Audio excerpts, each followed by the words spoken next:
지금 세계는 보이지 않는 전쟁 중입니다. 미국은 불가능하다고 선언했고, 일본은 이론상 불안정하다며 조소했습니다. 그러나 대한민국은 그 이론을 현실로 바꾸고 현실을 세계 표준으로 만들었죠. 세계 최대 기업의 CEO는 말했습니다. 우린 한국 없이는 아무것도 못 만든다. 상대의 숨통을 끊을 단 하나의 기술, 그리고 위기 앞에서도 무너지지 않는 강철 같은 담대함. 그것이 바로 승리의 유일한 조건이었습니다. 백악관은 방위비라는 낡은 무기로 동맹을 위협했지만 진짜 승패는 그들이 무시했던 기술의 전장에서 이미 결정나고 있었습니다. 외교의 언어를 기술로 말하는 나라. 그 나라는 바로 대한민국입니다. 지금부터 그 놀라운 현장 속으로 들어가 보시죠. 미국에서 날아온 충격적인 이야기. 바로 시작합니다. 그리고 지금 어디에서 시청하고 계신지 댓글로 남겨주세요. 여러분의 이야기도 듣고 싶습니다. 그 전에 잠깐 1초 만에 누를 수 있는 좋아요 버튼을 꾹 눌러주시면 영상 제작에 큰 힘이 됩니다. 그럼 바로 사연 시작하겠습니다. 안녕하세요. 저는 찰스 워커라고 합니다. 미합 중국 상무부에서 오랫동안 기술 안보를 분석해왔고 주된 임무는 미국의 기술 패권에 위협이 될 만한 요소들을 미리 찾아내며 그 싹을 자르는 것이었죠. 그런 제 전문 분야 때문에 저는 누구보다 냉정하고 객관적인 시각을 유지해야만 했습니다. 감정에 휘둘리지 않고 오직 데이터와 팩트, 그리고 국익이라는 세 가지 기준으로만 세상을 판단해왔으며 한국이라는 나라에 대해서도 마찬가지였습니다. 저에게 한국은 그저 성공적인 동맹국이라는 한 문장으로 정리되는 대상이었어요. 한때는 세계 최빈국이었지만 미국의 도움으로 놀라운 경제 성장을 이뤄냈고 지금은 미국의 전략 안에서 충실한 동반자 역할을 하는 나라, 딱 그 정도의 인식이었죠. 하지만 그날 워싱턴 전체를 뒤흔든 충격적인 소식이 터져나오기 전까지는 말입니다. 13조 원, 제 귀를 의심했습니다. 미국이 한국에 요구한 새로운 방위비 분담금 액수였는데 지금 내고 있는 1조 원 남짓한 돈의 10배가 넘는 그야말로 상상조차 할 수 없는 돈이었습니다. 저는 순간적으로 계산부터 했어요. 국내 총생산 대비 국방비 지출 비율을 말입니다. 한국은 이미 나토 회원국들에게 권장하는 2%를 훌쩍 넘어 2.8%를 쓰고 있었습니다. 독일이 1.5%, 일본이 1.3%를 쓰는 것과 비교하면 이미 세계 최고 수준으로 동맹의 의무를 다하고 있었던 겁니다. 그런데 거기서 10배를 더 내라는 요구는 이건 동맹에 대한 요구가 아니었습니다. 사실상 항복 문서에 도장을 찍으라는 협박이나 다름없었죠. 백악관에서 흘러나온 이야기는 더욱 경악스러웠는데 만약 한국이 이 요구를 받아들이지 않는다면 주한미군 철수까지도 고려할 수 있다는 것이었습니다. 워싱턴의 공기는 차갑게 얼어붙었습니다. 언론들은 연일 한미동맹이 끝났다는 기사를 쏟아냈고 의회에서는 격한 토론이 벌어졌어요. 모두가 한국이 결국 또 고개를 숙일 것이라고 예상했습니다. 언제나 그랬던 것처럼 말입니다. 저 역시 그렇게 생각했습니다. 미국의 압도적인 힘 앞에서 한국에게 다른 선택지는 없어 보였으니까요. 그리고 바로 그때 저의 상사인 마이클스 국장이 저를 호출했습니다. 마이클스 국장의 사무실은 늘 서늘한 긴장감이 감돌았는데 그날은 유독 더 무겁게 느껴졌어요. 마이클스 국장은 저에게 새로운 임무를 부여했습니다. 한국이 미국의 요구를 거부하고 독자 노선을 선택할 경우 미국의 기술 공급망과 경제에 어떤 위험을 초래할지 분석해서 보고서를 작성하라는 것이었습니다. 사실상 한국이 버틸 힘이 없다는 것을 증명해 내라는 지시나 마찬가지였어요. 저는 알겠다고 대답하고 자리로 돌아와 조사를 시작했습니다. 한국의 반도체, 자동차, 배터리 산업이 미국에 얼마나 깊숙이 얽혀 있는지를 보여주는 데이터를 하나하나 모았습니다. 미국의 기술과 부품이 없다면 한국의 주력 산업은 일주일도 버티지 못하고 멈춰 설 것이라는 결론은 너무나도 뻔해 보였어요. 보고서의 방향을 그렇게 잡아나가던 바로 다음 날 아침이었습니다. 외신 속보 하나가 제 모니터에 떠올랐는데 그건 제 분석가 인생을 통틀어 가장 이해할 수 없는 가장 기묘한 소식이었습니다. 한국 정부가 미국의 방위비 요구에 대한 공식 답변을 내놓았다는 뉴스였어요. 그런데 그 내용은 돈에 대한 이야기가 아니었습니다. 한국은 미국에 역으로 요구했습니다. 한미 원자력 협정을 개정해서 사용 후 핵연료 재처리 기술에 대한 권한을 넘기라고 말입니다. 저는 잠시 숨을 쉴 수가 없었습니다. 방위비 달라는 소리에 핵기술을 내놓으라니 이건 대체 무슨 전략인지 도무지 이해할 수가 없었죠. 핵연료 재처리, 그 기술의 진짜 의미를 아는 사람은 많지 않습니다.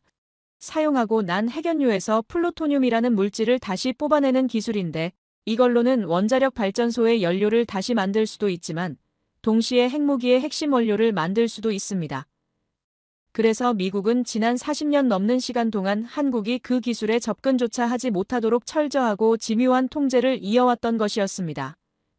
미국이 가장 두려워한 것은 기술 그 자체라기보다는 그 기술이 상징하는 독립성과 자주성, 그리고 전략적 비대칭 우위였기 때문입니다. 그런데 그 엄중한 기술의 문턱을, 그것도 동맹의 압박을 받는 절체절명의 외교적 위기 국면에서 한국이 먼저 언급하고 요구했다는 사실은 재계 전율에 가까운 충격으로 다가왔고, 이는 단순한 외교적 카드나 협상 수단이 아니라 판 전체를 재정의하려는 일격, 누구도 예상치 못했던 거대한 수위 변화였어요. 그 순간 제 머릿속을 번개처럼 스쳐 지나간 생각이 있었습니다. 내가 지금까지 알고 있었던 한국은 과연 진짜였는가라는 본질적인 질문이었어요.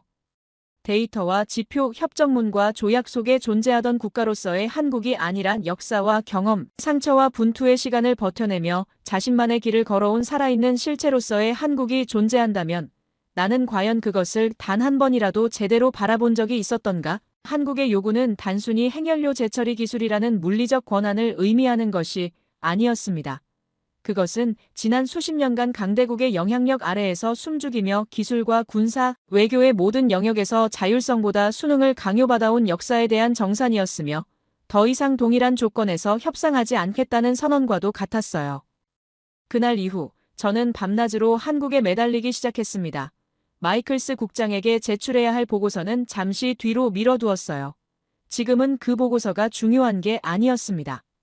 먼저 한국이라는 나라의 진짜 실체를 파악해야만 했습니다. 도대체 무슨 자신감으로 세계 최강대국인 미국을 상대로 이런 엄청난 요구를 할 수 있었던 것일까요? 그 자신감의 근거를 찾지 못하면 저는 앞으로 분석가로서 어떤 예측도 할 수 없을 것만 같았습니다. 주말도 잊은 채 사무실에 갇힌 듯한 며칠을 보낸 어느 저녁이었어요.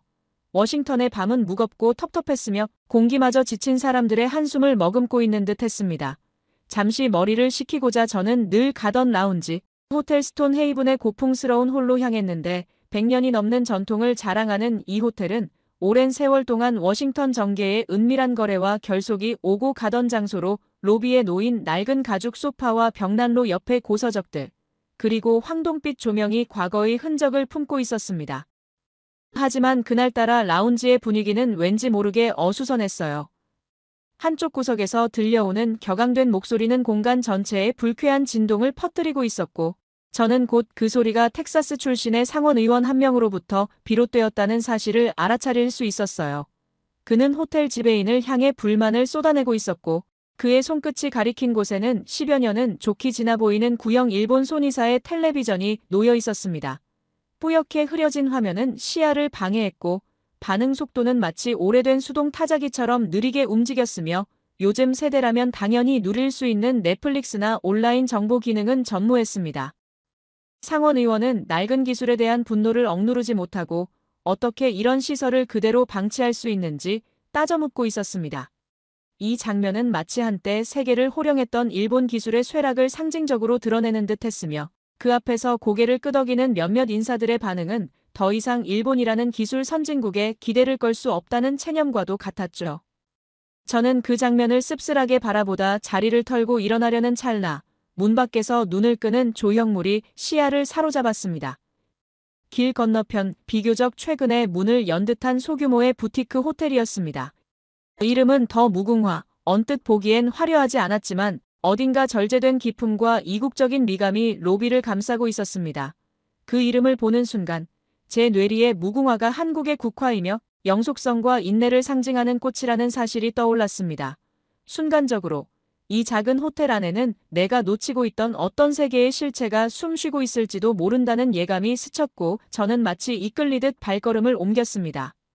문을 열고 들어선 로비에서 저는 말문을 잃고 말았는데 눈앞에 펼쳐진 광경은 그 자체로 하나의 기술 예술 작품이었습니다. 벽면 전체를 채운 초대형 스크린은 삼성의 마이크로 발광 다이오드 디스플레이였으며 그 스크린에서는 마치 실제 폭포가 로비 안으로 쏟아져 들어오는 듯한 환상적인 영상이 재생되고 있었죠.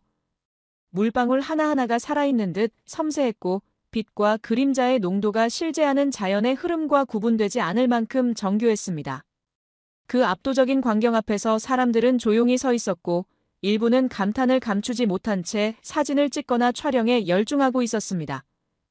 공간 전체가 하나의 감각적 경험으로 변모되어 있었고 과거 스톤헤이븐에서 마주했던 낡고 느린 시스템과는 비교조차 되지 않는 시간의 밀도와 기술의 차원이 존재하고 있었어요. 저는 홀린 듯이 호텔 직원에게 양해를 구하고 객실 하나를 구경할 수 있는지 물었습니다. 직원의 안내를 받아 들어간 객실에서 저는 다시 한번 충격을 받았는데 단순한 텔레비전으로만 여겼던 장치는 사실상 객실 내 인공지능 통제 허브 역할을 하고 있었고 사용자의 음성만으로 조명, 온도, 커튼, 룸서비스, 외부 관광 정보까지 통합적으로 연결되는 하나의 생명체처럼 작동하고 있었습니다. 한편의 고전 속에 머물러 있던 스톤헤이븐의 상원 의원이 이 모습을 본다면 아마 기함할지도 모르겠다는 생각이 스쳐갔고 저는 관계자에게 조심스럽게 이 모든 시스템이 삼성의 기술이냐고 물었습니다. 그는 자랑스럽다는 표정으로 고개를 끄덕였는데 그 순간 저는 다시금 스스로에게 질문을 던지지 않을 수 없었습니다. 어떻게 이토록 완결된 기술의 세계가 내가 그저 동맹국 혹은 의존국이라 여겨왔던 한국에서 만들어졌단 말인가? 어떻게 이토록 강력하고 정제된 사용자 경험이 단순한 전자제품이라는 한계를 넘어선 새로운 서비스의 철학으로 진화할 수 있었단 말인가? 호텔을 나오며 바람을 쐬었을 때 그날의 공기는 마치 또 다른 시대가 도래했음을 조용히 알리고 있는 듯 했어요. 단순히 텔레비전 하나의 문제가 아니었습니다. 그것은 공간과 시간, 사용자의 삶 전체를 디자인하고 재정의하는 기술의 힘, 그리고 그 기술을 설계한 한국이라는 나라의 집요한 진화의 결과였습니다. 그날 밤, 저는 돌아와 책상 앞에 앉아 작성 중이던 보고서의 첫 문장을 지웠습니다. 한국은 미국의 기술에 의존적이다. 이 문장은 이미 현실의 논리가 아닌 과거의 망령에 불과했습니다. 그리고 저는 생각했어요. 더 무궁화라는 이름처럼 절대로 시들지 않고 끊임없이 피어나는 기술과 정신이 이 나라에 살아 숨쉬고 있으며 우리가 알지 못하는 사이 이 작고 강한 나라는 스스로를 세계의 중심으로 견인하고 있다는 사실을 말입니다.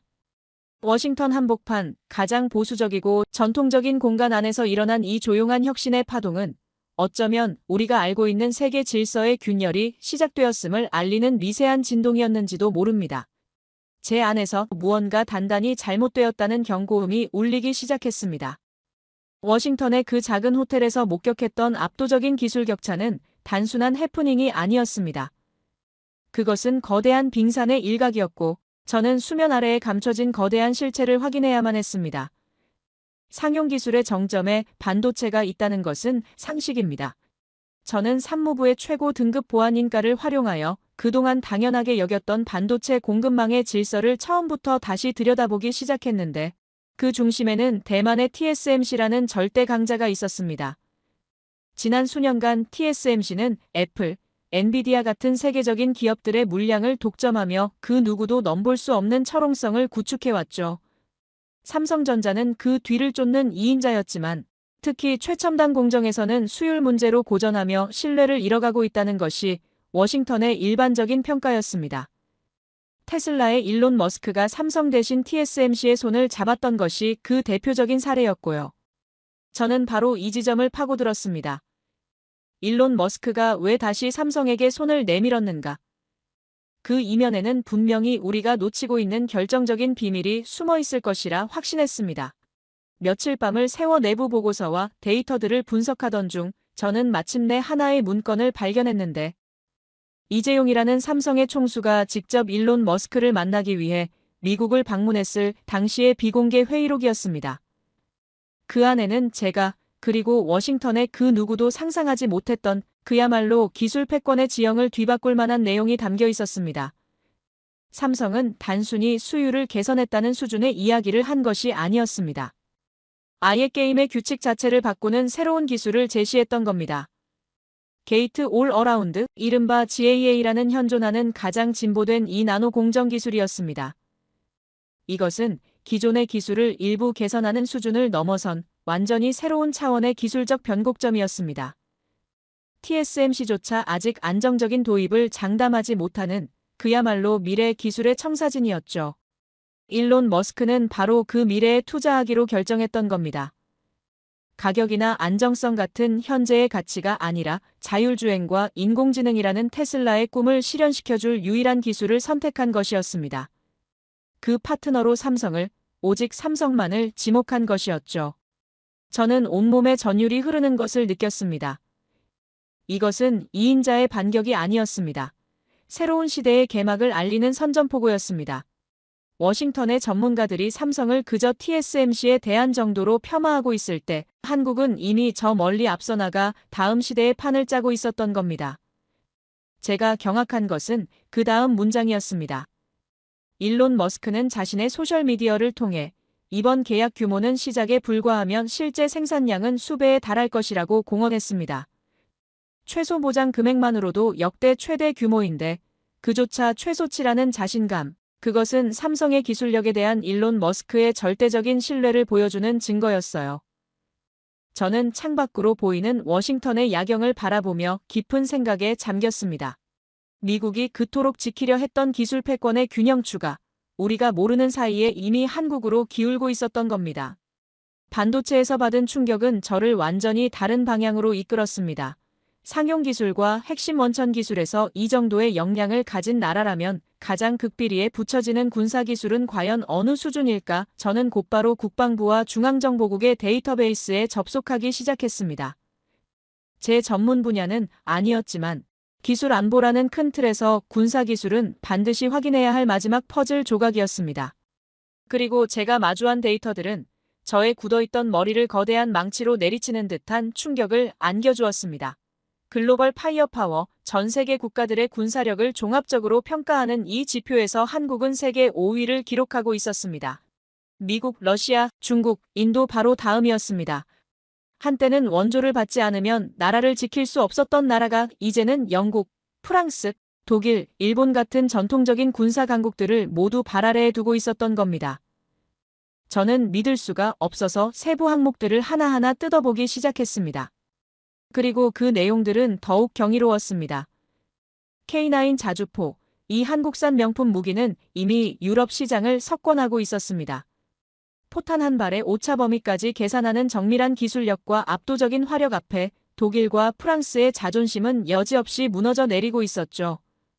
폴란드가 무려 600대 이상을 주문했다는 기록을 보았을 때 저는 이것이 단순한 무기 판매가 아니라 유럽의 안보 지형 자체를 한국의 기술력에 의존하기 시작했다는 신호임을 깨달았습니다. 하늘의 상황은 더욱 극적이었습니다. 한국형 전투기 KF-21, 한국이 독자적인 기술로 개발한 전투기는 미국의 기술 통제에서 벗어나 진정한 기술 주권을 확보했다는 상징과도 같았습니다. 미국이 팔아주지 않으면 전투기 한 대 띄울 수 없었던 나라가 이제는 스스로 전투기를 만들어 다른 나라에 수출하는 나라로 변해 있었던 겁니다. 그리고 마침내 저는 가장 충격적인 자료 한국의 미사일 개발 현황을 열어보았습니다. 현무, 그 이름만으로도 묵직한 위압감이 느껴지는 이 탄도 미사일의 사거리를 확인하는 순간 저는 자리에서 벌떡 일어날 수밖에 없었습니다. 800km, 1500km.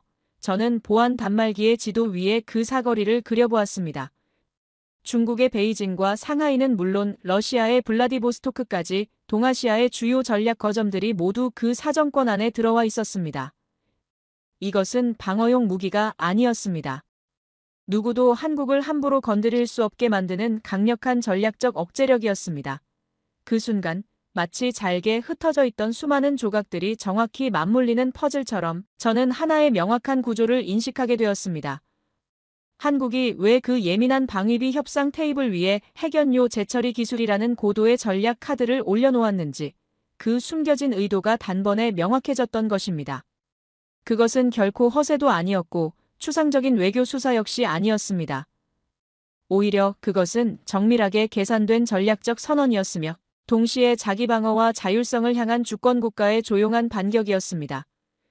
수십 년 동안 미국의 영향력 아래에서 동맹국이라는 이름으로 일정 부분의 기술과 외교적 권한을 양보해왔던 국가가 이제는 스스로의 검과 방패를 손에 쥔 채 더 이상 타인의 승인이나 인정을 기다리지 않겠다는 단호한 태도를 보인 것입니다. 그 변화의 본질은 단순한 요구나 반항이 아닌 역사적 전환이었습니다. 저는 문득 깨달았습니다. 이 모든 흐름은 한국이 오랜 시간에 걸쳐 조용히 준비하고 축적해온 결과였으며 지금 이 순간에 이르러 그 진짜 힘이 수면 위로 드러나기 시작한 것뿐이라는 사실을 말입니다. 저는 더 이상 시간을 지체할 수 없었습니다.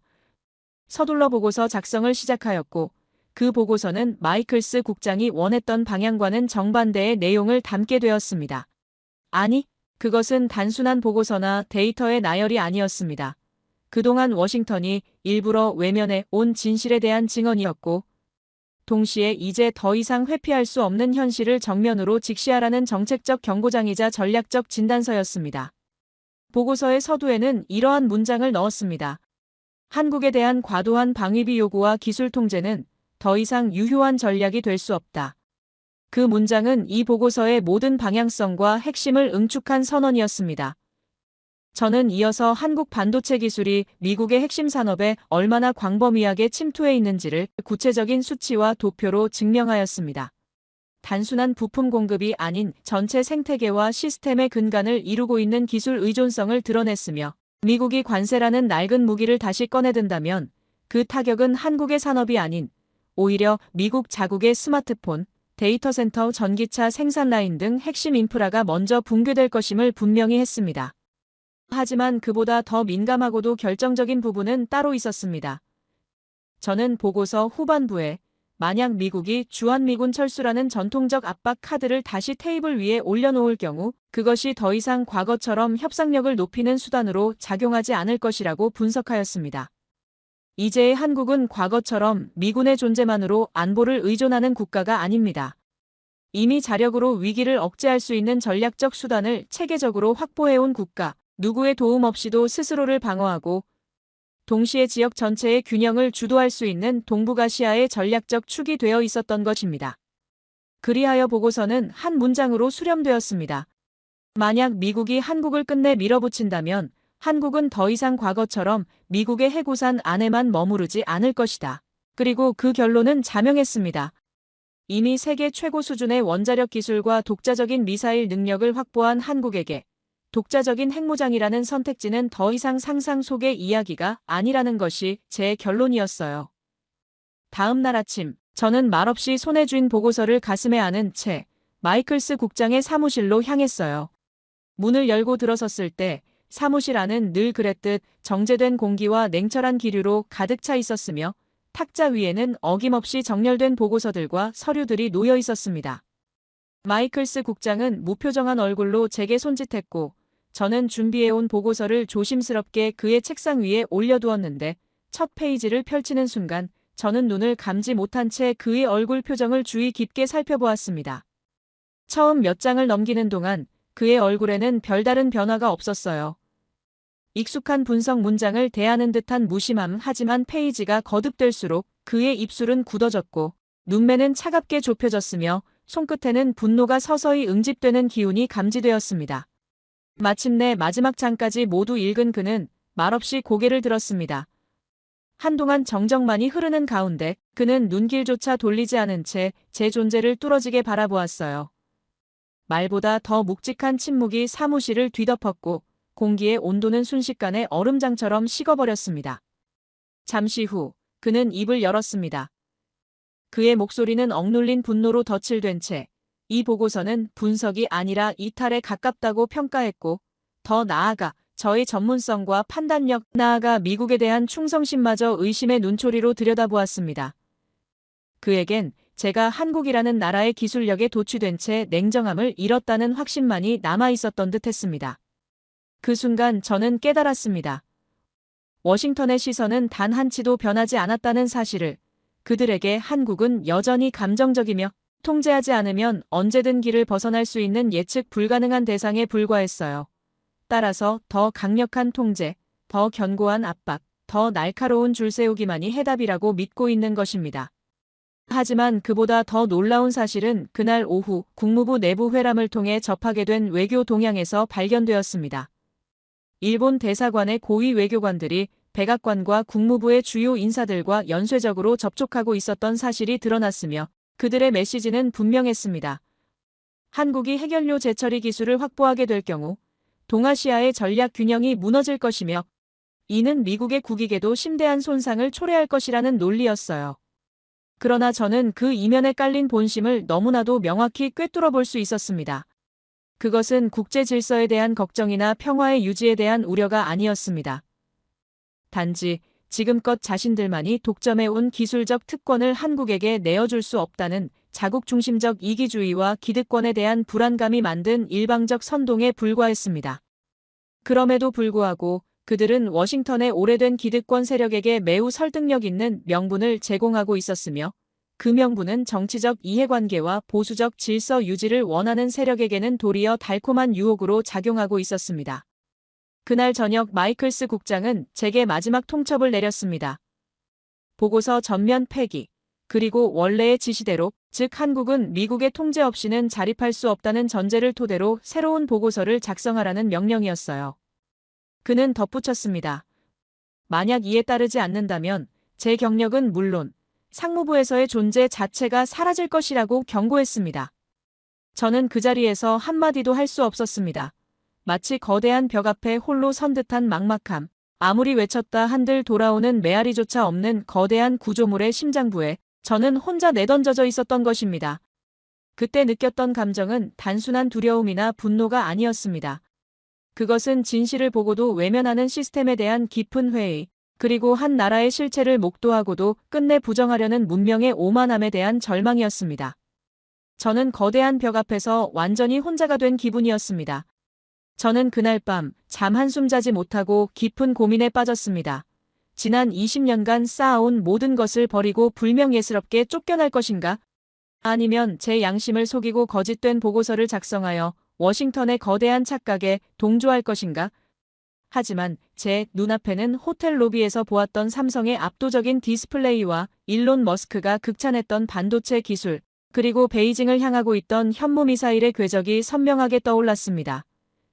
진실은 너무나도 명백했습니다. 다음 날 아침, 저의 결심은 확고했습니다. 저는 마이클스 국장의 협박에 굴복하는 대신 제 분석가로서의 마지막 소명을 다하기로 결정했습니다.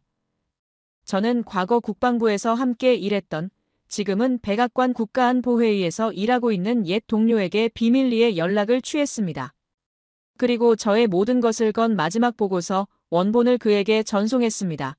정상회담을 불과 몇 시간 앞둔 백악관은 그야말로 폭풍전야의 긴장감에 휩싸여 있었습니다. 대통령과 최고위 참모들은 한국을 어떻게 더 강하게 압박할 것인지를 논의하며 마지막 전략을 가다듬고 있었죠. 주한미군 일부 철수 발표와 한국산 주력 수출품에 대한 고율의 관세의 부과라는 카드가 만지작거려지고 있었습니다. 바로 그때 긴급 문서라는 붉은 도장이 찍힌 저희 보고서가 회의 테이블 위에 올라왔습니다. 회의를 주재하던 국가안보보좌관은 예상치 못한 보고서에 잠시 의아한 표정을 지었지만 이내 그 첫 문장을 읽고는 표정이 굳어지기 시작했습니다. 회의실에는 무거운 침묵이 흘렀습니다. 보고서를 돌려 읽는 참모들의 얼굴에서는 당혹감과 충격이 뒤섞인 표정이 역력했습니다. 자신들이 그저 으름장만 놓으면 금방이라도 무너질 것이라 생각했던 나라의 실체는 그들의 낡은 상식을 아득히 뛰어넘는 수준이었기 때문입니다. 특히 미국의 심장부인 반도체 공급망을 한국이 쥐고 있다는 분석과 주한미군 철수가 더 이상 압박 카드가 될 수 없으며 오히려 한국의 독자적 핵무장을 부추길 뿐이라는 결론은 회의실의 공기 자체를 바꿔놓았습니다. 저는 제 사무실 창밖으로 멀리 보이는 백악관을 바라보았습니다. 이제 저희 역할은 끝났습니다. 저희 보고서가 어떤 결과를 가져올지는 알 수 없습니다. 하지만 한 가지는 확실했습니다. 미국은, 그리고 워싱턴은 이제 더 이상 과거의 방식으로는 한국을 대할 수 없다는 사실을 깨닫게 될 것입니다. 동맹이라는 이름 아래 일방적인 희생을 강요했던 시대는 이제 끝났습니다. 대한민국은 이미 스스로의 힘으로 일어선 그 누구도 얕볼 수 없는 진정한 강국이 되어 있었습니다. 이제 그 새로운 현실을 모두가 받아들이는 날이 오기를 바랄 뿐입니다. 제 이야기를 끝까지 들어주셔서 감사합니다. 모두 안녕히 계세요. 오늘의 사연, 어떻게 들으셨나요? 한 사람의 냉철한 분석이 결국 한 나라를 다시 보게 만들었고, 모두가 고개를 돌리던 진실을 마주하게 했습니다. 우리가 당연하게 여겨온 기술, 그리고 무심코 지나친 국가의 저력, 그 모든 것이 사실은 조용히 아주 단단하게 세계를 움직이고 있었던 걸지도 모릅니다. 강대국의 시선이란 결국 자신들이 보고 싶은 것만 보는 필터일지도 모릅니다. 하지만 진짜 변화는 그런 필터를 뚫고 끝내 드러나는 법이죠. 오늘의 이야기는 과연 한 개인의 외로운 싸움이었을까요? 아니면 이미 시작된 흐름 속에서 세상이 뒤늦게 알아차리게 된 첫 장면이었을까요? 여러분의 생각을 아래 댓글에 남겨주세요. 믿을 수 없는 일이 벌어졌습니다. 문화적 정체성을 둘러싼 세기의 대결에서 압도적 존재감을 드러낸 한국 문화유산의 깊이가 세계 학계의 고정관념을 완전히 뒤바꿔 놓았어요. 한순간의 뒤집히는 압도적 존재감 앞에 세계 최강국의 학자들마저 침묵했습니다. 세계가 인정한 한민족의 창조적 혼이 수천 년의 침묵을 깨고 드디어 그 진가를 세상에 드러낸 것이죠. 초강 대국들이 주도해온 문화적 서열화의 신화가 무너지는 순간 학자들의 표정에는 경이로움과 당혹감이 교차했다고 하는데요. 한류 초격차의 근원을 밝힌 그 순간은 어떤 의미를 가지고 있는 건지 사연을 통하여 알아가 보도록 하겠습니다. 그 전에 잠깐 1초 만에 누를 수 있는 좋아요 버튼을 꾹 눌러주시면 영상 제작에 큰 힘이 됩니다. 그럼 바로 사연 시작하겠습니다. 안녕하세요. 저는 스탠퍼드 대학교 동아시아 역사학과 브레이스 교수라고 합니다. 미국의 세계적 명문대에서 문명의 기원과 농경 문화가 국가 발전에 미치는 영향을 연구해왔어요. 특히 실리콘밸리의 혁신 정신이 깃든 스탠퍼드에서 저는 강대국의 흥망성쇠를 결정짓는 문화적 힘을 파헤치는 일에 제 열정을 쏟아왔습니다. 동아시아 지역이 지금처럼 세계 경제의 중심축으로 부상하리라고 누가 예상했을까요? 그 충격적인 성장 비결에 대한 제 오랜 의문이 이번 뉴욕 국제농업문화 컨퍼런스에서 마침내 풀릴 것 같습니다. 시간을 거슬러 한국과의 인연을 먼저 말씀드리고 싶은데요. 제가 아버지를 따라 처음 한국을 방문했던 건 제가 중학생이던 80년대 초반이었어요. 아버지는 미국 건설회사의 주재원으로 파견되어 서울에서 첨단 건물들을 세우는 프로젝트를 진행하셨죠. 우리 가족은 미국에서는 상상할 수 없는 각종 혜택을 받았어요. 최고급 아파트와 자동차는 물론 저는 외국인 학교에 다닐 기회까지 얻었습니다. 하지만 그런 물질적 조건보다 더 인상적이었던 건 한국 사람들의 눈빛이었어요. 전쟁의 폐허에서 벗어나 앞다투어 경제 강국으로 도약하려는 한국의 에너지는 말로 표현할 수 없을 정도로 강렬했습니다. 아버지를 따라 지방의 건설 현장들을 방문할 때마다 저는 새로운 충격을 받았어요. 초가 지붕이 현대식 슬레이트로 바뀌고 좁은 시골길이 넓은 도로로 변모해가는 과정을 직접 목격했죠. 한국 사람들이 새마을 운동이라고 부르던 이 놀라운 변화의 중심에는 할 수 있다는 강한 믿음이 있었습니다. 마을 사람들이 함께 모여 새마을 노래를 부르며 마을길을 닦고 지붕을 고치는 모습은 마치 혁명 같았어요. 미국의 자부심 강한 청소년이었던 저는 처음에 이런 모습을 보고 의아했지만 점차 이것이 미국과는 다른 방식의 성장 전략임을 깨달았습니다. 한국인들에게 물어보니 새마을 운동과 경제 성장을 위해 온 국민이 한마음으로 힘을 모았고 그렇게 조금씩 발전해왔다고 했어요. 1970년 4월 22일 부산에서의 지방장관 회의 시 새마을 각국이라는 이름으로 박정희 대통령의 가치론적 신념과 평소의 정치사회 철학으로서의 새마을 운동이 재창되었지만 1980년대 이후에는 민간주도 체제로 전환했다고 합니다. 1980년 12월 1일 사단법인 새마을운동중앙본부가 창립했으며 같은 해 12월 13일자 법률 제3269호로 공포 시행된 새마을운동 조직 육성법이 제정되어 여전히 경제성장에 힘쓰고 있었죠. 그 기억이 저를 동아시아 문화사 연구의 길로 이끌었고 지금은 세계적 석학이 되어 다시 한국을 방문하게 됐습니다. 한 달 뒤 뉴욕에서 열리는 컨퍼런스에서 저는 동아시아 농경 문화의 독자성과 그 세계적 영향력에 대해 발표할 예정이에요. 호텔방에 앉아 발표 자료를 점검하며 저는 깊은 기대감에 사로잡혔습니다. 특히 한국의 농경 문화가 가진 독특한 흔적들을 정리하면서 어떤 반응이 나올지 궁금했어요. 세계 최강국 미국의 교수로서 저는 다른 나라들의 문화적 깊이를 인정하고 배우는 자세가 중요하다고 믿고 있습니다. 복잡한 지정학적 상황 속에서도 문화의 힘으로 놀라운 성장을 이룬 한국의 비밀을 보다 깊이 알고 싶었어요. 이번 한국 출장 때 국립중앙박물관을 방문할 예정인데 이곳이 한국의 정체성과 문화적 깊이를 이해하는 데 핵심적인 장소라고 들었어요. 세계적인 문화 강국으로 급부상한 한국의 맥박이 고스란히 담긴 이곳에서 어떤 발견을 하게 될지 평균 이상의 흥분을 느끼며 저는 갈 날만을 기다렸습니다. 컨퍼런스에서 맞닥뜨리게 될 다른 나라 학자들의 도발적인 주장들에 대한 완벽한 반박 자료를 준비하며 한국의 문화적 인프라가 얼마나 탄탄한지 보여줄 결정적 증거를 찾는 일이 무엇보다 중요했어요. 한때는 아시아의 변방으로 여겨지던 나라가 어떻게 세계 문화의 중심으로 우뚝 섰는지 그 의문을 파헤치는 여정이 본격적으로 시작될 거라 확신했어요. 뉴욕에서 컨퍼런스 준비를 하던 저는 한국국립중앙박물관에 대한 자료를 찾아보기 시작했습니다. 인터넷에서 찾은 정보들은 제 호기심을 자극했는데 영국 미술 전문지 아트 뉴스페이퍼의 최신 자료에 따르면 418만 명이 넘는 관람객 수로 세계 6번째로 많은 사람들이 찾는 박물관이라는 사실에 놀랐어요. 무엇보다 루브르나 대형 박물관처럼 다른 나라 문화재를 약탈해 전시한 것이 아니라 온전히 자국 문화재만으로 이룬 성과라는 점이 충격적이었습니다. 비행기에서도 박물관 자료를 읽으며 15시간의 긴 비행을 견뎠어요. 1909년 대한제국 시대의 제실박물관에서 시작해 일제강점기와 한국전쟁의 혼란을 거쳐 2005년 서울 용산에 새롭게 문을 연 현재의 모습까지 그 역사적 흐름이 한국의 질곡 많은 근현대사와 맞닿아 있었습니다. 특히 42만 점이 넘는 유물을 소장하고 있다는 점에서 그 규모에 감탄했어요. 선사시대부터 근현대까지 한국의 역사를 총망라하면서도 각 시대별 전시관을 체계적으로 구성했다는 설명에 더욱 기대가 커졌습니다. 인천공항에 도착해 비행의 피로가 몰려오는 순간에도 박물관에 대한 궁금증이 더 컸어요. 서울대학교 박현수 교수가 반갑게 저를 맞이했습니다. 택시로 이동하는 내내 박현수 교수는 국립중앙박물관의 특별함에 대해 열정적으로 설명했어요. 미국의 메트로폴리탄이나 영국의 대형 박물관이 유물의 수로 승부한다면 한국의 국립중앙박물관은 관람객의 경험질에 초점을 맞췄다는 점이 가장 큰 차이라고 했습니다. 박현수 교수의 설명으로 금동미륵 보살반 가사유상, 천마총 금관, 고려청자 같은 대표 유물들에 대한 기대가 더욱 커졌어요.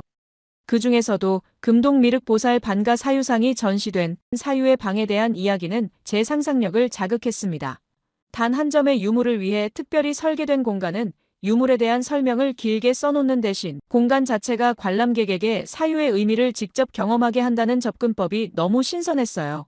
마치 잔소리보다 스스로 깨닫게 하는 교육 방식처럼 느껴졌습니다. 서울 시내를 지나며 창밖으로 펼쳐진 현대적인 빌딩들과 푸른 산이 어우러진 풍경은 80년대 제가 봤던 한국과는 전혀 달라 놀라웠어요. 세계 최강국인 미국의 교수로서 다른 나라의 발전 속도에 감탄하지 않을 수 없었습니다. 박현수 교수는 국립중앙박물관이 단순한 전시 공간을 넘어 문화체험과 교육 프로그램도 다양하게 운영하고 있다고 덧붙였어요. 특히 해외 특별전을 정기적으로 개최하며 국제적인 문화 교류의 중심 역할을 하고 있다는 설명이 인상적이었습니다.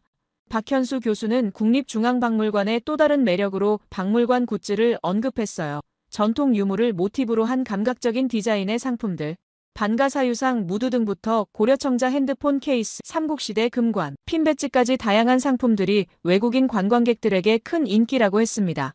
우리 미국 박물관들의 천편일률적인 기념품과는 차원이 다른 접근법이 무척 흥미로웠어요. 박현수 교수의 열정적인 설명 중에서도 가장 인상적이었던 건 국립중앙박물관을 라이브 공연장에 비유한 부분이었습니다. 다른 박물관들이 그저 노래방 책처럼 유물 목록을 펼쳐놓는 느낌이라면 한국 박물관은 관람객과 유물 사이에 진정한 교감이 일어나는 공간이라는 표현이 가슴에 와닿았어요. 서양 박물관들이 화려함과 규모로 압도한다면 국립중앙박물관은 각 작품을 극대화시키는 방들의 디자인으로 차별화된다는 설명에 더욱 기대가 커졌습니다. 특히 반가사유상 전시실인 사유의 방은 그야말로 천재적인 기획이라고 박현수 교수가 강조했어요. 작품을 온전히 사유할 수 있도록 설계된 공간에서 미소 띈 사유상을 보면 마치 해탈의 경지에 이른 석가의 표정을 마주하는 듯한 경험이 된다고 했습니다. 조명도 각도마다 다른 느낌을 주도록 세심하게 계산되었다는 설명에 제 마음속에 이미 그 공간의 이미지가 그려지기 시작했어요. 많은 유물을 보여주는 것보다 단 하나라도 마음을 움직이게 하는 접근법이 한국 문화의 깊이를 보여주는 것 같았습니다. 가슴이 두근거리는 걸 느끼며 저는 미국에서 경험하지 못했던 새로운 박물관 철학을 직접 확인할 순간을 기다렸습니다. 입장료도 무료라는 사실에 더욱 놀랐어요. 세계 6번째 박물관이 무료라니 문화에 대한 접근성을 높이려는 한국의 노력이 감동적으로 다가왔습니다. 국립중앙박물관에서 기념품 숍에 들렀는데 고려청자를 모티브로 한 아이폰 케이스가 눈에 들어왔습니다. 빛빛 청자 색상이 현대적 디자인과 만나 너무 아름다워 지갑을 열지 않을 수 없었어요. 손에 쥐는 순간 마치 천년의 시간을 뛰어넘어 고려시대 장인의 숨결이 내 손 안에 들어온 듯한 느낌이 들었습니다. 미국에서도 이런 세련된 문화상품을 본 적이 없어 감탄했어요. 고국에 돌아가서도 한국 문화의 아름다움을 매일 느낄 수 있겠다는 생각에 뿌듯했습니다. 국립중앙박물관에 들어서는 순간 웅장한 공간에 숨이 막혔습니다. 전시실을 하나씩 둘러보다 말로만 듣던 사유의 방에 들어섰을 때 온몸에 전율이 흘렀어요. 반가사유상 하나만을 위한 완벽한 공간, 디자인과 조명이 만들어낸 분위기는 말로 표현할 수 없었습니다. 미소 짓는 불상 앞에 서자 시간이 멈춘 듯 했기에 꼼짝 않고 10분을 서 있었던 저를 발견하고 놀랐습니다. 설명판도 필요 없이 공간 자체가 사유의 의미를 온몸으로 느끼게 했어요. 이런 전시 철학은 미국에서는 상상도 할 수 없었습니다. 이후 일주일 동안 서울대학교에서 박현수 교수와 한국 농경 문화에 관한 교육 자료를 검토하는 시간을 가졌어요. 특히 청주 소로리에서 발견된 벽시 화석에 관한 자료는 충격적이었습니다. 무려 15,000년 전의 벽시라니. 이는 중국 양쯔강 유역에서 발견된 9,000년 전 벼 화석보다 6,000년이나 앞선 것이었어요. 이 자료들을 꼼꼼히 정리하며 뉴욕 컨퍼런스에서 발표할 내용을 더욱 풍성하게 다듬었습니다. 미국으로 돌아가는 비행기 안에서도 저는 노트북을 켜고 발표 자료를 다시 한번 점검했어요. 한국에서의 일주일이 제 연구에 새로운 활력을 불어넣었습니다. 특히 국립중앙박물관에서 경험했을 때 느낀 점은 한국 철학의 고요하고도 강인한 힘을 느꼈고 그것이 제 발표의 뿌리가 되었습니다. 양보다 질을 추구하는 한국 문화의 정수를 어떻게 하면 서양 학자들에게 효과적으로 전달할 수 있을지 고민했습니다. 뉴욕에 도착하자마자 곧바로 컨퍼런스 준비에 몰두했어요. 차분하고 정성스럽게 슬라이드 하나하나를 완성했습니다. 동아시아 농경 문화의 역사적 맥락부터 한국 농경 문화의 독자성, 그리고 그것이 현대 한국의 문화적 정체성에 미친 영향까지 체계적으로 정리했어요. 특히 소로리 벽시의 과학적 분석 결과와 DNA 연구 자료를 섬세하게 준비하며 미국의 학술적 엄격함을 갖추려 노력했습니다. 컨퍼런스 첫날, 뉴욕 국제 컨벤션 센터는 세계 각국에서 온 학자들로 붐볐어요. CNN과 BBC 등 세계 언론도 이 행사를 주목하고 있었습니다. 오전 세션에서는 일본과 중국의 학자들이 차례로 발표를 마쳤고 점심 식사 후 제 차례가 다가오고 있었어요. 식사 시간에 우연히 중국 농업문화연구원의 유첸밍 교수와 같은 테이블에 앉게 되었습니다. 식사를 하며 유첸밍은 자신의 발표 내용에 대해 자랑스럽게 이야기했어요.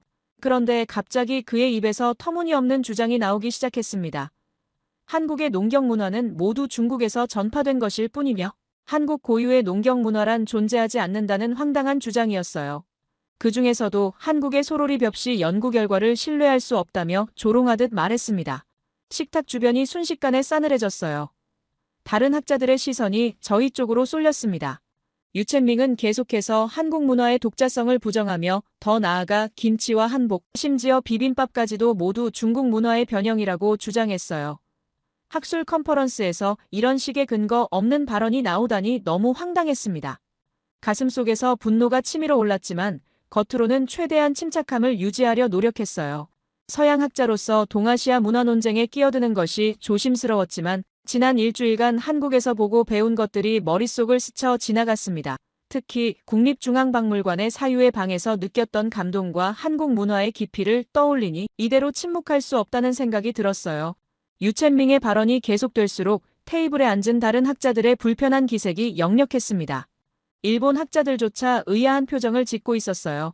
저는 한국에서 가져온 소로리 벽시의 탄소연대 측정 자료와 DNA 분석 결과가 담긴 태블릿을 조용히 꺼냈습니다.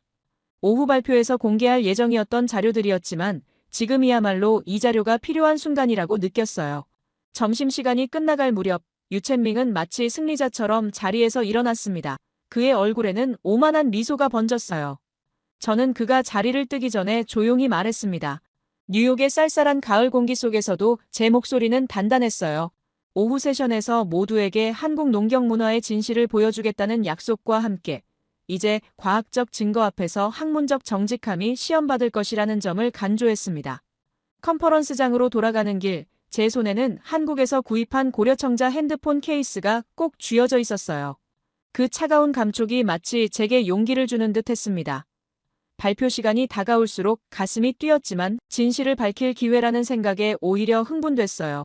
미국의 세계적 학자로서 한국 문화의 독자성과 깊이를 세계에 알릴 책임감을 느끼며 발표 자료를 마지막으로 점검했습니다. 컨퍼런스 본격적인 발표 시간이 되자 딱딱한 정장 차림의 유첸밍이 단상에 올랐습니다. 그는 부드러운 미소와 친절한 목소리로 청중들에게 인사했어요. 하지만 그 친절한 표정 뒤에 숨겨진 의도는 곧 드러났습니다. 유창한 영어로 동아시아 농경 문화의 역사를 설명하기 시작했지만 모든 내용이 중국 중심적 시각으로 왜곡되어 있었어요. 그는 화려한 슬라이드와 그럴듯한 통계 자료를 동원해 자신의 주장에 신뢰성을 더하려고 노력하는 모습이 보였습니다. 유첸밍은 중국 양쯔강 유역에서 발견된 9,000년 된 벼 화석을 증거로 내세우면서도 한국의 소로리 벽시에 대해서는 의도적으로 언급을 회피했습니다. 더 충격적인 건 이어진 발언이었어요. 한국의 농경 문화는 물론 전통 음식, 의복, 건축, 심지어 언어까지도 모두 중국 문화의 지방적 변형에 불과하다는 주장을 꺼내들었습니다. 특히 한국의 전통 음식인 김치에 대해 집중적으로 공격했는데 역사적 문헌들을 왜곡해가며 김치가 중국 파오차이의 아류라는 황당한 주장을 펼쳤습니다. 심지어 중국 지린성에서 조선족 김치 담그기를 무형문화유산으로 등재한 사례를 언급하며 이것이 중국 문화의 일부라고 강조했어요. 한국의 전통 의상인 한복에 대해서도 중국 한푸의 변형된 형태라며 깎아내렸습니다. 유첸밍은 공자와 맹자의 말을 인용하며 중화사상의 우월성을 강조했어요. 그의 말투에는 은근한 멸시가 배어 있었습니다. 한국, 일본, 베트남 등 동아시아 국가들은 모두 중국이라는 문화적 태양 주변을 도는 위성 국가들에 불과하다는 표현까지 썼어요. 현대 중국의 경제력과 인구를 언급하며 이러한 위계 질서는 앞으로도 변하지 않을 것이라는 섬뜩한 비유까지 덧붙였습니다. 화려한 레이저 포인터로 슬라이드를 가리키며 유첸밍은 계속해서 동아시아의 모든 문화적 성취를 중국의 업적으로 돌렸어요. 심지어 한글도 중국 한자의 영향을 받아 만들어진 단순화된 문자라며 폄하했습니다. 청중석에 앉은 서양 학자들 중 일부는 이런 주장에 고개를 끄덕이기도 했어요. 동아시아 역사에 대한 깊은 이해 없이 그럴듯한 발표에 현혹된 것이었습니다. 한국 대표단은 앞줄에 차분히 앉아 있었어요. 그들의 표정은 무표정 그 자체였습니다. 한국농업기술진흥원의 김 박사는 작은 태블릿으로 무언가를 빠르게 기록했고 한국문화유산연구원의 박 연구원은 두꺼운 자료집을 조용히 넘겨보고 있었어요. 그들은 마치 이런 상황을 수없이 겪어온 듯 놀라움이나 분노의 기색 없이 철저히 무표정을 유지했습니다. 유첸밍의 발표가 절정에 달했을 때 한국 대표단 중 한 명이 작은 노트북을 열고 무언가를 타이핑하기 시작했어요. 그들은 서로 눈빛만 교환할 뿐 별다른 동요 없이 준비를 이어갔습니다. 마치 이런 도발에 대한 대응책을 이미 완벽하게 준비해 두었다는 듯한 침착함이었어요. 수년간 중국의 문화공정에 대응해온 전문가들답게 감정을 전혀 드러내지 않는 그들의 태도는 경이로워 보였습니다. 유첸밍의 발표가 거의 마무리될 무렵 한국 대표단 중 한 명이 조용히 일어나 회의장 뒤편으로 향했어요. 잠시 후 그가 돌아왔을 때는 두꺼운 파일 더미를 들고 있었습니다. 그 안에는 중국 측 주장을 반박할 수 있는 수백 장의 고고학적, 역사적, 유전학적 증거 자료가 체계적으로 정리되어 있었어요. 그들은 이미 이런 상황을 예상하고 완벽하게 준비해온 것이었습니다. 저는 유첸밍의 발표를 들으며 가슴속에서 용암처럼 분노가 끓어올랐어요. 겉으로는 평정을 유지했지만 손바닥에 땀이 맺힐 정도로 화가 났습니다. 국립중앙박물관에서 본 한국 문화의 아름다움과 깊이, 소로리 벽시의 과학적 증거들이 모두 왜곡되고 무시되는 현실이 참을 수 없었어요. 단순히 중국 문화의 아류로 치부되는 것은 학자로서 도저히 용납할 수 없었습니다. 유첸밍의 발표가 끝나고 질의응답 시간이 시작되자 저는 과감히 손을 들었어요. 회의장의 조명이 제 얼굴을 비추는 순간 온몸에 전율이 흘렀습니다. 발언권을 얻자 천천히 자리에서 일어났어요. 미국 스탠퍼드 대학 교수라는 제 위치가 이 순간 중요하게 느껴졌습니다. 마이크 앞에 선 저는 깊게 숨을 들이쉬었습니다. 수백 명의 학자들이 지켜보는 가운데 제 목소리는 회의장 전체에 울려 퍼졌어요. 한국에서 직접 보고 경험한 문화적 깊이와 과학적 증거들을 하나둘 언급하기 시작했습니다. 저는 천천히 소로리 벽시에 관한 연구 결과를 꺼내들었어요. 그 순간 회의장 전체가 숨죽였습니다. 제가 한국에서 직접 수집한 자료들을 하나씩 제시했어요. 컨퍼런스의 대형 스크린에 소로리 벽시의 전자현미경 사진과 DNA 분석 결과가 선명하게 비춰졌습니다. 최신 탄소연대 측정법으로 검증된 15,000년이라는 수치는 유첸밍의 9,000년 주장을 단번에 무력화했어요. 그리고 이 연구가 영국, 독일, 미국의 연구진들과 함께 교차 검증된 신뢰성 높은 결과라는 점을 강조했습니다. 유첸밍의 얼굴이 점차 창백해지는 것이 보였어요. 그는 허둥지둥 자료를 뒤적이며 반박할 지점을 찾으려 했지만 이미 때는 늦었습니다. 제 발표가 끝나자 저는 자연스럽게 한국농업기술진흥원의 김 박사에게 추가 설명을 부탁했어요. 마치 사전에 준비된 것처럼 완벽한 호흡이었습니다. 김 박사는 차분하게 단상으로 올라왔어요. 그의 손에는 두꺼운 자료집이 들려 있었습니다. 영어 발음도 원어민 발음이었는데 내용의 깊이조차도 압도적이었어요. 그는 소로리 벽시가 발견된 지질학적 맥락부터 발굴 과정, 보존 상태, 유전자 분석 결과까지 과학적 근거를 체계적으로 제시했습니다. 특히 전 세계 벼 품종의 진화 계통도를 펼쳐 보이며 한국의 벼가 품종학적으로 얼마나 독자적인 경로를 밟아왔는지 명확히 증명했어요. 그뿐만이 아니었습니다. 김 박사는 한국의 농경기술과 도구가 중국과는 완전히 다른 발전 과정을 거쳤다는 고고학적 증거들을 차례로 내놓았어요.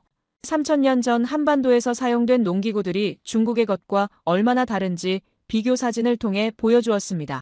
또한 한국 고유의 계단식 농사 기법이 지형적 특성에 맞게 독자적으로 발전했다는 점도 설득력 있게 설명했어요. 김치에 관한 반박은 더욱 강력했는데 김 박사는 삼국시대 문헌에서 발견된 김치 제조법과 중국 파오차이의 근본적 차이점을 상세히 분석했어요.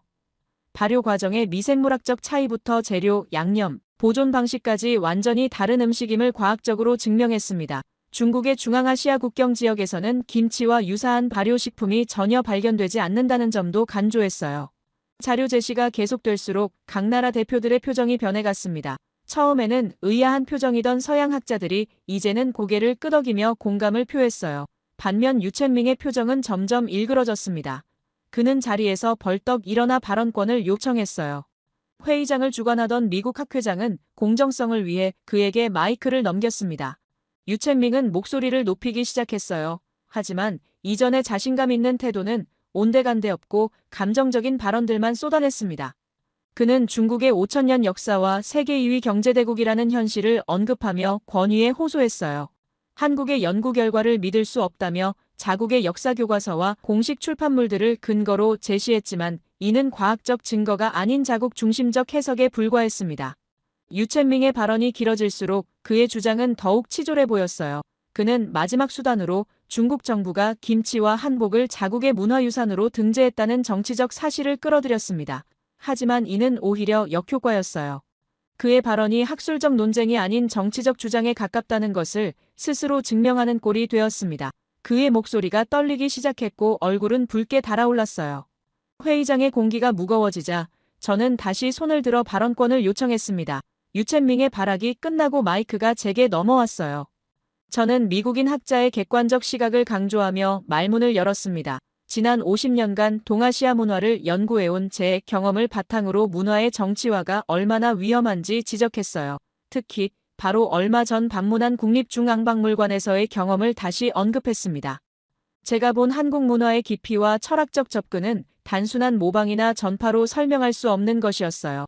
특히 국립중앙박물관에 전시된 조선 백자의 다랑아리를 보는 순간 그 담백한 곡선 안에 담긴 공백의 미학, 절제의 철학이 관람객의 마음을 사로잡는데 제가 바라본 한국은 과시하지 않고 드러내지 않으며 오히려 비움을 통해 더 큰 세계를 상상하게 만듭니다. 이러한 철학은 박물관 전체를 관통하는 전시 태도에서도 드러났는데 국립중앙박물관은 수천 년의 유물을 나열하기보다 선택된 침묵으로 이야기했어요. 하나하나의 전시는 단순한 전시물이 아닌 한국적 사유를 유도하는 장치로 작동합니다. 대형 박물관들이 역사의 양을 쌓는다면 한국은 그 틈 사이에서 깊이를 남기는데 보는 것이 아니라 느끼는 전시. 그것이 바로 한국의 방식이라고 생각해요. 미국의 세계적 박물관들도 배워야 할 점이라며 제 발언을 이어갔습니다. 컨퍼런스장의 공기가 점차 바뀌어 갔어요. 서양 학자들 사이에서 동의하는 듯한 고개 끄덕임이 늘어났습니다. 마지막으로 저는 문화적 우월주의와 정치적 의도가 학문의 객관성을 해친다는 점을 강조했어요. 진정한 학문의 발전은 서로의 독자성을 인정하고 존중할 때 가능하다는 말로 제 발언을 마무리했습니다. 유첸밍은 이제 완전히 고립된 모습이었어요. 그의 동료 중국 학자들조차 그와 거리를 두기 시작했습니다. 어떤 중국 학자는 소로리 벽시에 관한 자료를 더 자세히 보고 싶다며 한국 대표단에게 다가갔어요. 회의장의 분위기는 완전히 바뀌었고 한국 대표단의 표정에는 비로소 작은 미소가 번졌습니다. 과학적 증거와 문화적 진실 앞에서 오만함은 설 자리를 잃었어요. 이 모든 상황을 지켜보며 저는 국립중앙박물관에서 본 반가사유상의 미소를 떠올렸습니다.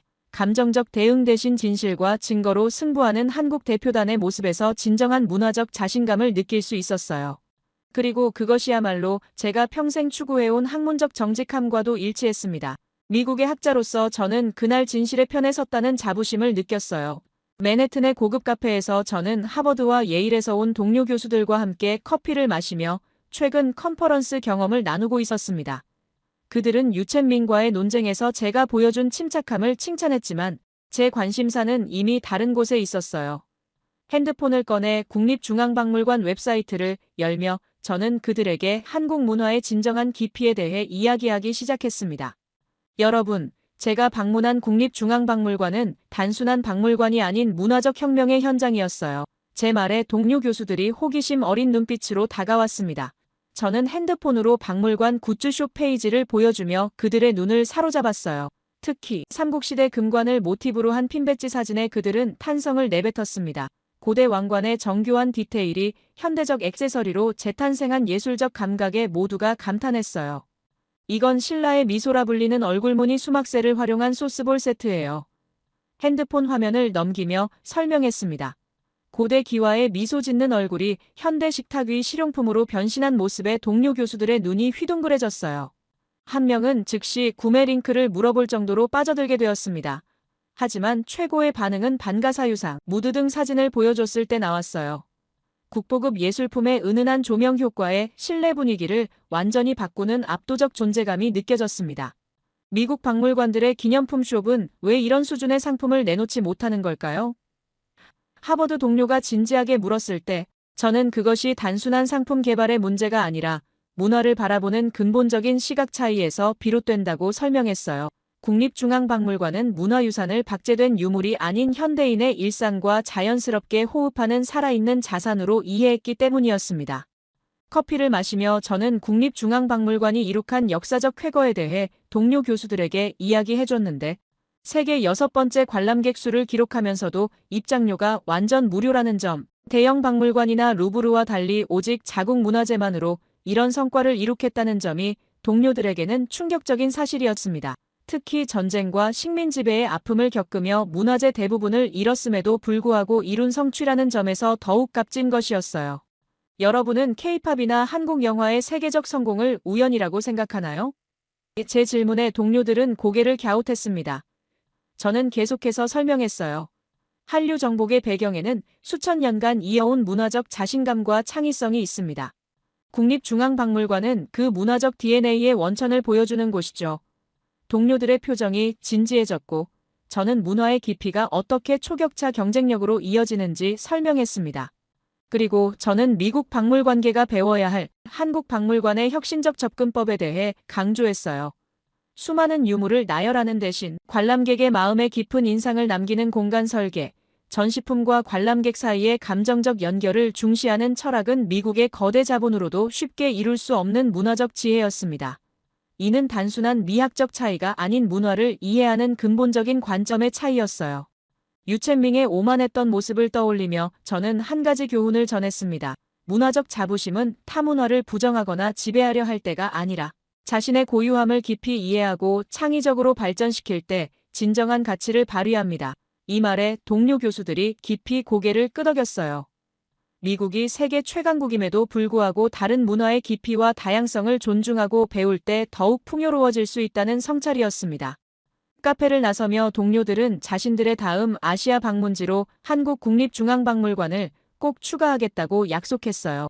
우리는 문화적 편견 없이 세계 각국의 독창성을 인정하고 배우는 글로벌 학자로서의 소명을 다시 한번 되새겼습니다. 그리고 그 순간 저는 깨달았습니다. 한국 문화는 더 이상 지역적 호기심에 머무르지 않는다는 것을요. 국립중앙박물관은 단순한 전시 공간이 아니라 수천 년에 걸쳐 축적된 한국의 철학과 미학, 그리고 그 정제된 감각을 세계에 설득력 있게 전달하는 하나의 지적 플랫폼이었습니다. 절제 속의 품격, 비움 속의 깊이, 그리고 고요 속의 강인함, 이러한 한국만의 문화적 언어는 이제 국제학술의 장에서도 분명한 울림을 만들고 있습니다. 이것은 자만이 아니라 경험을 통해 확인된 사실이며 한국이 자부심을 가져도 될 근거 있는 자신감입니다. 제 이야기를 끝까지 들어주셔서 감사합니다. 모두 안녕히 계세요. 오늘의 사연 어떻게 들으셨나요? 미국과 중국이라는 세계 강대국 사이에서 우리 문화의 정체성이 빛을 발한 순간이었습니다. 조상님들이 만들어낸 역사적 쾌거는 단순한 학술적 승리를 넘어 문화적 자부심의 순간이었죠. 세계가 인정한 한국 문화의 독창성과 깊이는 앞으로도 계속 우리의 길을 밝혀줄 등불이 될 것입니다. 하지만 진정한 문화의 힘은 다른 이를 누르는 것이 아닌 서로의 고유함을 인정하고 배우는 데 있지 않을까요? 여러분은 이 이야기를 듣고 어떤 생각이 드셨나요? 여러분의 생각을 아래 댓글에 남겨주세요. 그리고 감동적인 사연을 주변 사람들과 공유하고 함께 이야기 나눠보세요. 마지막으로 1초밖에 걸리지 않는 구독과 좋아요, 알림 설정은 영상 제작에 큰 힘이 됩니다. 지금까지 감동을 담아 여러분께 진심을 전하는 감동담기였습니다. 오늘 하루도 행복한 하루 보내세요.